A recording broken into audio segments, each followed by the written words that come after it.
One of two things is most likely to happen in Cameroon's elections.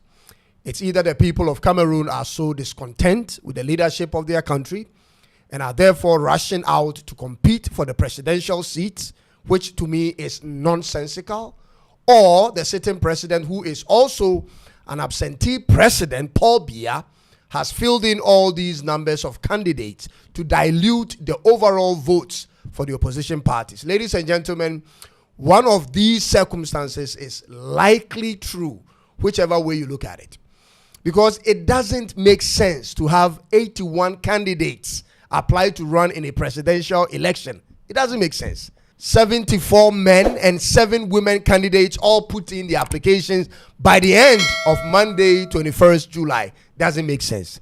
The election supervisory body of Cameroon, called ELECAM, is yet to put out the finalized list of candidates whose applications are so far accepted. But ladies and gentlemen, how do you have this many candidates believe that they can oust a president like Paul Biya? How do you even come to this conclusion in the first place? Where is common sense in all this? Where are the coalition and alliance parties, ladies and gentlemen, who is advising all these people to pick up applications forms when they actually stand no chance at Paul Biya?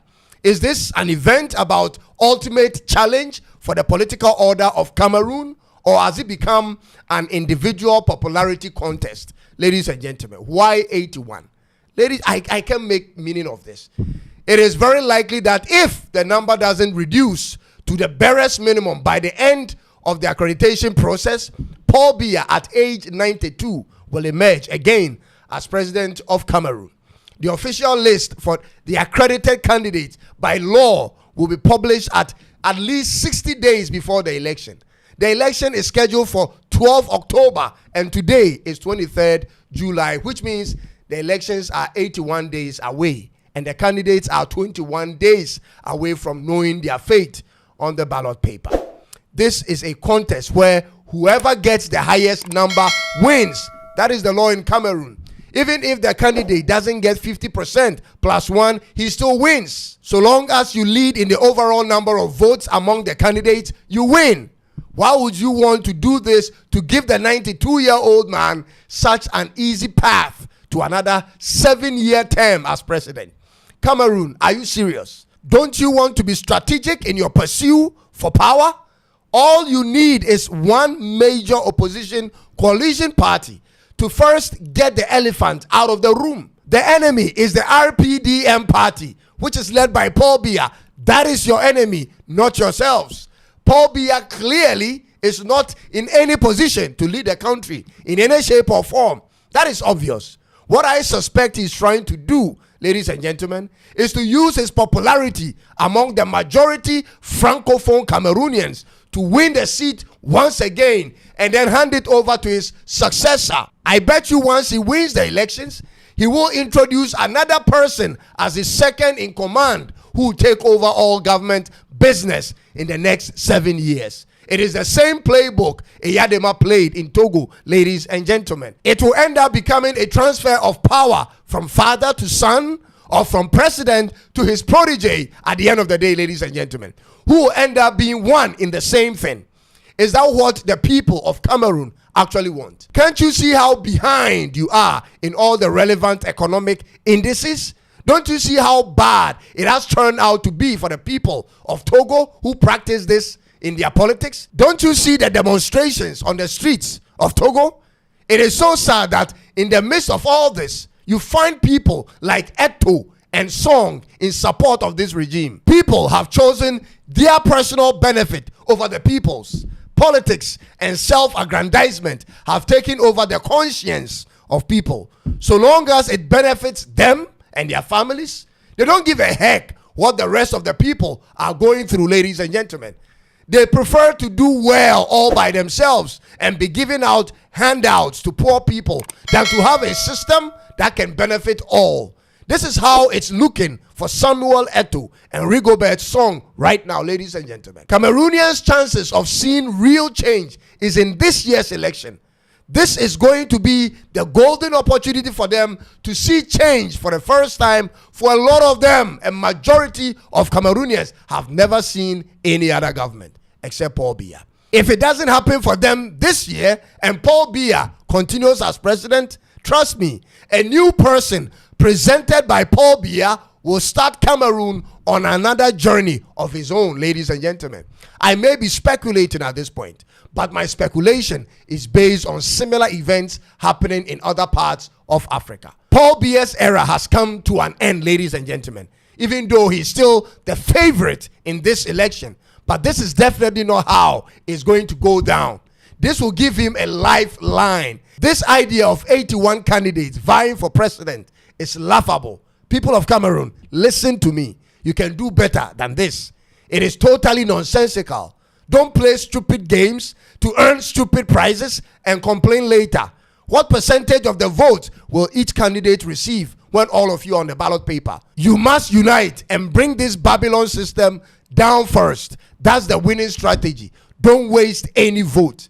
And another issue which is confusing amongst the opposition contenders has to do with their ages. Many of the contenders are aged 70 and above. Why do all these people all of a sudden want to run for office? It's a waste of vote, ladies and gentlemen. Unless, of course, my suspicion is true, and that is Paul Biya is funding all these people to enter the race and steal votes from the opposition parties. Unless that is true. This is the divide and rule tactic we always talk about. This time is being implemented by a black man against his own people. Already, the notion of Paul Biya trying to steal the elections is a real challenge, and this is adding to it, ladies and gentlemen. This makes it even easier for him. The total number of registered voters in Cameroon is 8.2 million for this year's election. In the 2018 Cameroonian presidential election, Paul Biya won by a landslide victory, if you forgot, 71.28% of the votes, even though voter turnout was just 53.9%. That is the number to beat, if you didn't know. These are, in fact, the two main challenges you have to overcome before the election happens. Listen, first, you need to figure out ways to increase voter turnout and also how to protect ballots from being stolen. As to the rest, you can't actually control. Without a united front, how will the people risk coming out to vote for you? When they don't see a real chance at winning, how do they risk queuing to vote?